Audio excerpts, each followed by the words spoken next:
ভোরের কুয়াশার সাজে বাসন্তী আকাশ, শ্বেত পদ্মের মতো জেগে ওঠে প্রার্থনা। মা সরস্বতীর চরণতলে রেখে আসি আমাদের আমাদের সমস্ত অজানা তৃষ্ণা। হাতে ধরা অঞ্জলির ফুল, কিন্তু হৃদয়ের ভিতরে এক শূন্যতা। জ্ঞান, আলো, অভয় চাই, অথচ কতটুকু সত্যি বুঝি তার গভীরতা? প্রতিবার আমরা নতুন করে শিখি, কিন্তু শেখা কি হয় আসলে?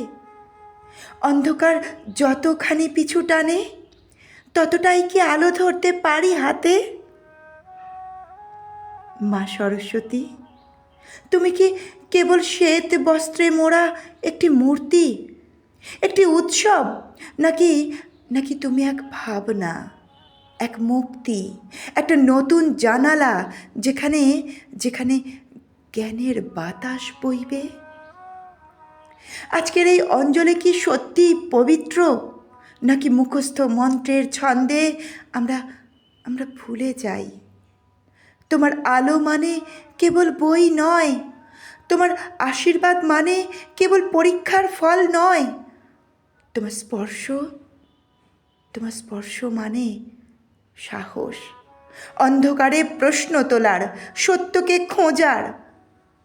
তুমি যদি হও বিদ্যার দেবী, তবে শেখাও আমাদের শুধু পড়া নয়, শুধু লেখা নয়, সত্যকে বোঝার ক্ষমতা, মানুষকে মানুষ ভাবার বোধ। আজ তাই মা সরস্বতী, এই অঞ্জলির সাথে তোমার কাছে রেখে যাই একটা নতুন প্রতিজ্ঞা। আলো শুধু